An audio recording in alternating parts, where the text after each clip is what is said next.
Hello there! I hope you're having a wonderful day. We're here again, your English learning buddies, DJ and Dan, to make sure you will learn and enjoy our English lessons together. So make sure you have your pen and your paper ready, because once again, we will explore the wonders of the universal language.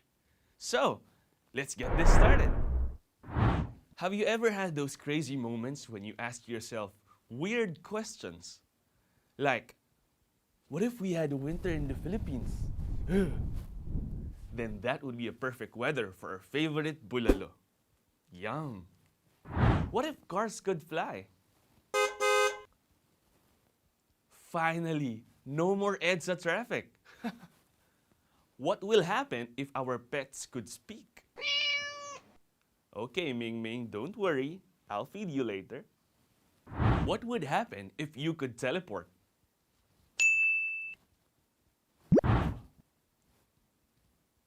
That would be crazy fun, right? Now let's challenge our bright minds with a fun game. I'll be stating an if clause or a statement that expresses a condition, and you'll try to give me a result clause or a possible outcome of the phrase or clause that I will be giving. For example, if pigs could fly, then they would have nests on trees. And that would be a sick Instagram story, right? But don't worry, I was just kidding about the pigs with wings. I'll give you easy ones, like if you drop an egg, it breaks, okay? Now grab your pen and paper for my first if clause. Ready? Let's play. Here we go. If you put an ice cube under the sun, what do you think will happen? That's right. If you put an ice cube under the sun, it melts. Let's try another one. If it rains tomorrow, what will you do if it will rain tomorrow? Right on! If it rains tomorrow, I will bring an umbrella. For this one, you're free to come up with your own answers. Just write down whatever you want. If you'd ask me, I would say, if I had a lot of money, I would travel the world and eat a lot of food while at it. Yum! What about this one? If only I had slept early last night. You're really thinking about this, aren't you? You're probably thinking about the things that kept you up late, right? If only I had slept early last night, I could have gotten up early to prepare breakfast for my family. Staying up late is not a good habit. Remember, we need at least 8 hours of sleep. Sleep deprivation makes us moody and irritable, and impairs brain functions such as memory and decision making. It also negatively impacts the rest of the body. It impairs the functioning of the immune system, for example, making us more susceptible to infection. So make sure you always get enough sleep so you can be productive every day. You did very well in our game. You sure have a very creative imagination. Let's try to look at the sentences we came up with. If you put an ice cube under the sun, it melts. If it rains tomorrow, I will bring an umbrella.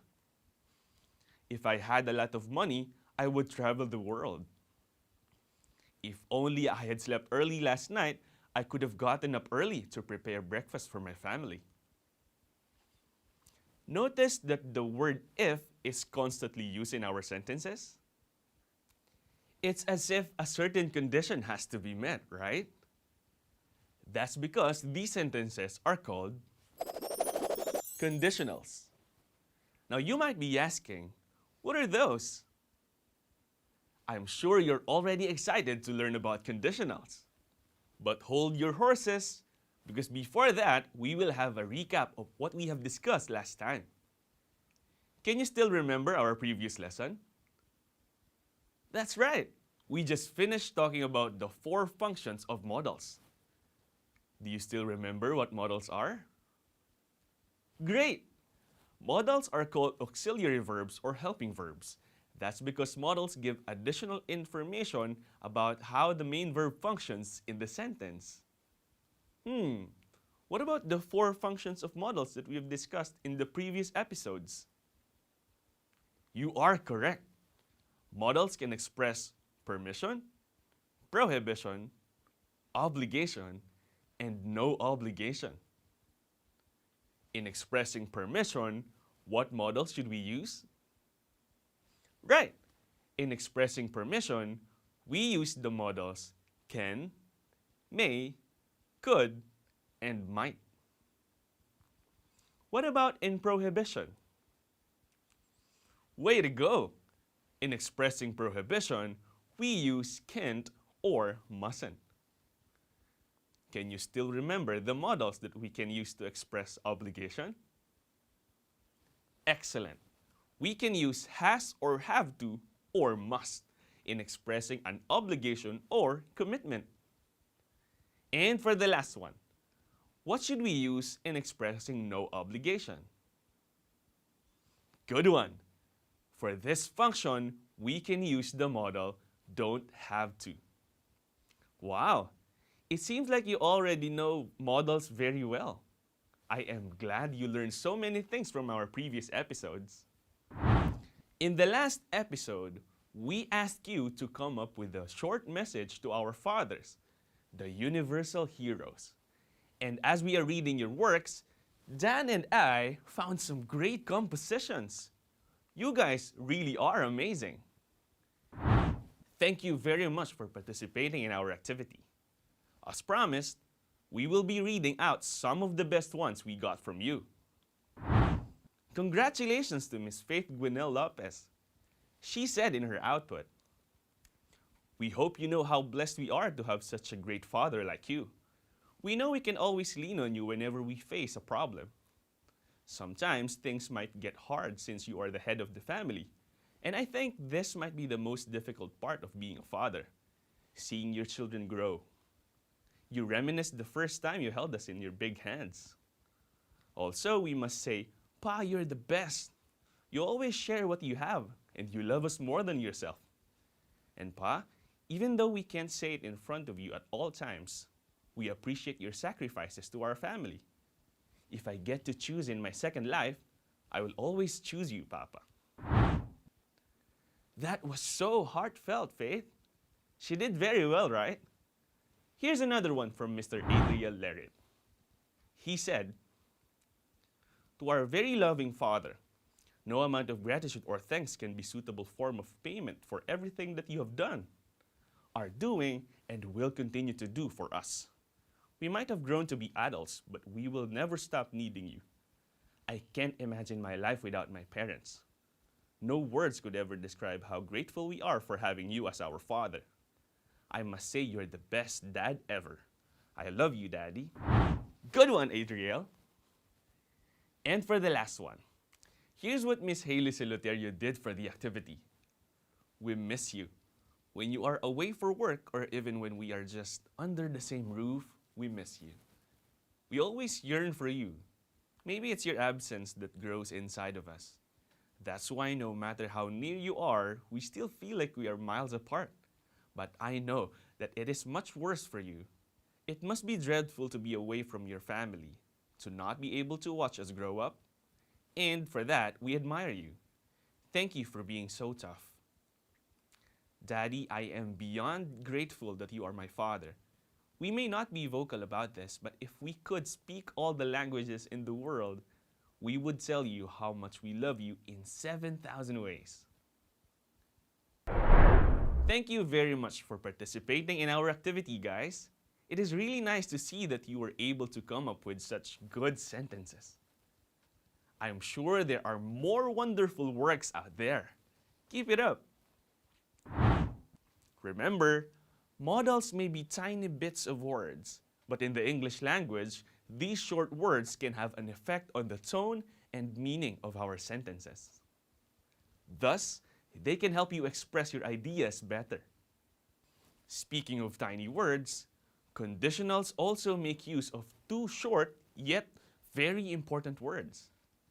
These words are if and when. That is because conditionals are statements expressing the result of a particular condition. Conditionals are very common. We can hear it most of the time. We read them in books, hear them from some movies we watch, and we even hear them from the songs we listen to. So if we start listening very well and pay close attention, we can easily identify the conditionals present around us. There are 4 types of conditionals. We have the zero conditional, the first conditional, the second and third conditional. But hey, don't worry. We'll just focus on the first one for now, the zero conditional. We'll talk about how we construct them, and more importantly, when should we use the zero conditional in our conversations. The zero conditional. It is also called factual conditional because it is used to express truths and facts, the things that are real, happening, and are existing around us.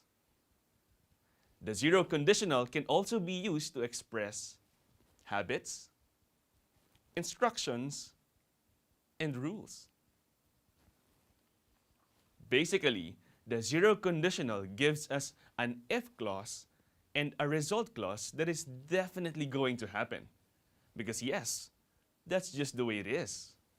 The result is a fact or a general rule. For example, if you heat water above 100 degrees Celsius, it boils. We can't change that. That's a fact. The boiling temperature of water is 100 degrees Celsius.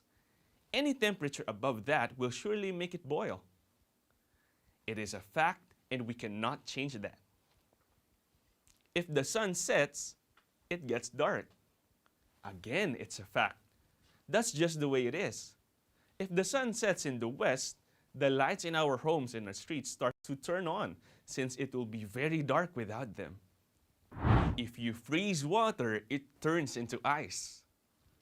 The result clause always shows what will actually happen if the condition in the if clause is met. Notice that the sentences are made up of clauses. Let's call them the if clause and the result clause.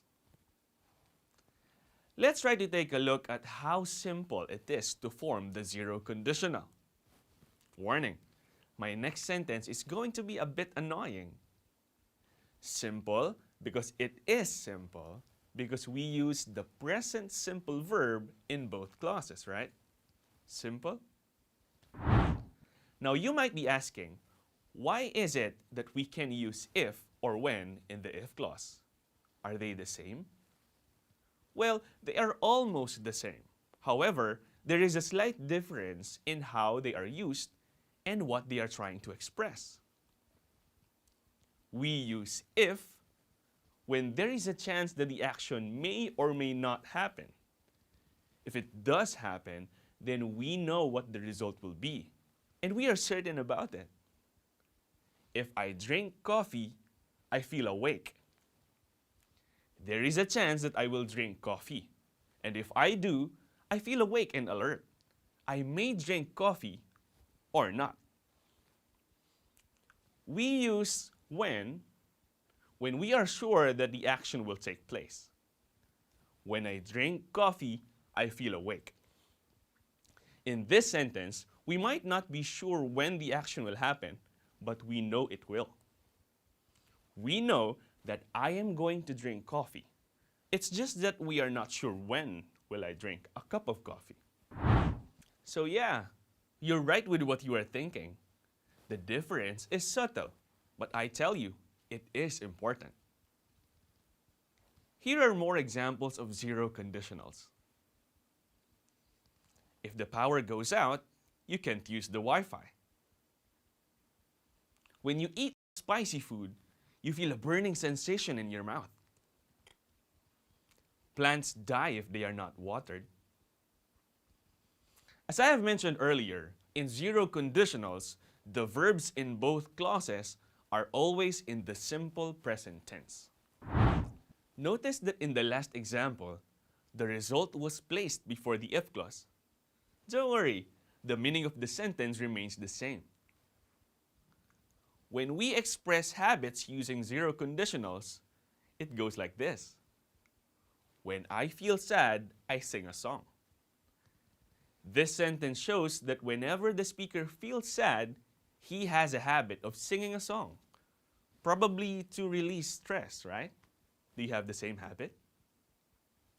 Here's another one. When my friends are online, I say hello to them. Do you also have a habit of randomly greeting your friends online? It's nice, right? It always feels good to know that people are checking on you and making sure you're okay.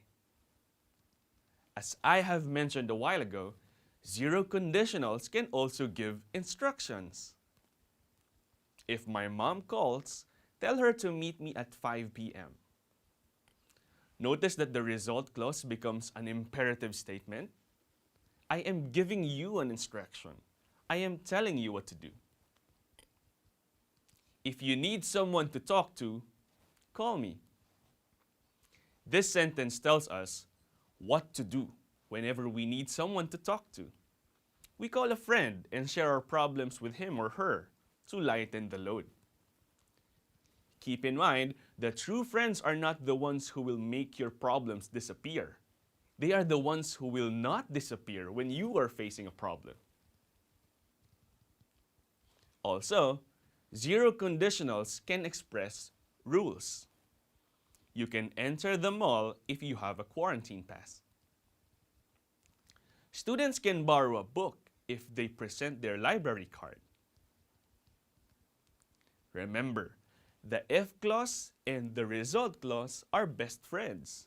As we can see in our sentences, the two clauses are working with each other, just like a quality of a good friendship. The fact written in the result clause will surely happen if a certain condition in the if clause is met. Did you get that? I'm sure you did. Remember, conditionals can be used in expressing stands or arguments.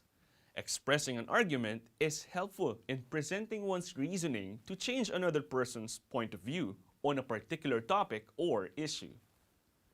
Conditionals may be helpful in persuading others to move or act, and even change their thoughts. Now for a short yet exciting activity, I will show you a zero conditional sentence with the verbs inside a box. And then you'll try to write down the correct form of verb to be used in each clause, the if clause and the result clause. You will then tell me whether the sentences state a fact, a habit, an instruction, or a rule. You can write down your answers in your notebook. I'll be giving you 5 seconds for each sentence. Ready? Let's go. Number 1.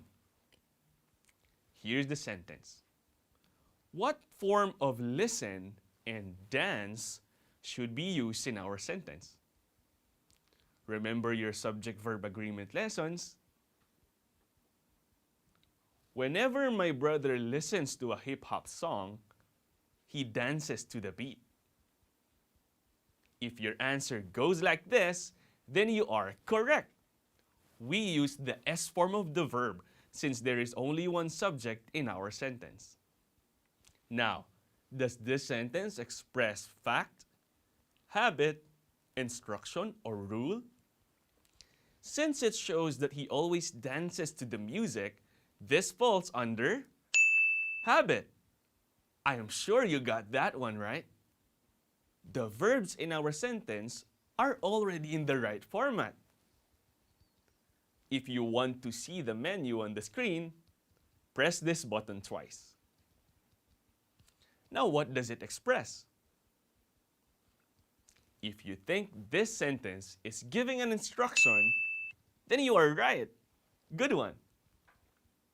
Let's try number 3. This time, we're talking about plants. What could be the right verb form for this sentence? If plants do not get enough light, they die. Did you get this right? I'm sure you did. Now, is this a fact, habit, instruction, or rule? Wonderful! It is indeed a fact. Most plants need light to produce their food. As your science teacher said, it is called photosynthesis. Now let's move on to number 4. This sentence talks about studying in the library. How should the sentence be written? If you study in the library, please stay quiet. Is this a rule? Yes, that's right. This sentence expresses a rule, and that rule is to always be quiet in the library. Let's take a look at the last one, number 5. This one is about phone courtesy. The verbs are ring and answer. If your answer is, if the phone rings, answer politely, then you got that right. What does it express? Instruction it is. Very good. Did you get all 5 items correctly? I'm sure you did. Good job on keeping up with us up to this point. For your assignment, I want you to practice writing 0 conditionals. Try to talk about the things that are really happening to you and to the people around you. And that ends our episode today. That was a blast. I hope you had an amazing time with us, your English learning buddies, Sir DJ and Dan. Stay tuned because in the next episode, we will be talking about the first conditional. Keep safe, guys, and as I always say, never stop learning because life never stops teaching. See you in the next one. Bye!